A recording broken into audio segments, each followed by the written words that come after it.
السلام علیکم ورحمۃ اللہ وبرکاتہ۔ آج دنیا کے اندر ہم دیکھتے ہیں کہ اپنے جسم کو مضبوط کرنے کے لیے، شوگر کو کم کرنے کے لیے، بلڈ پریشر کو کم کرنے کے لیے اور دیگر بیماریاں کم کرنے کے لیے لوگ ایکسرسائز کرتے ہیں،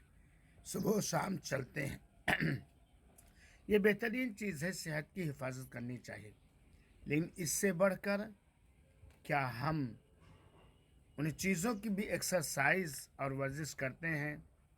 جس کا فائدہ ہمارے لیے قبر میں ہو، آخرت میں ہو، جس کے ذریعے اللہ تعالیٰ نجات دے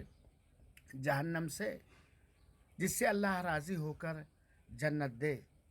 آج دنیا کے اندر جسم کو مضبوط بنانے کے لیے، خوبصورت بنانے کے لیے سارے انتظامات ہر بوڑھا، جوان، مرد اور عورت کر رہا، لیکن آخرت بنانے کے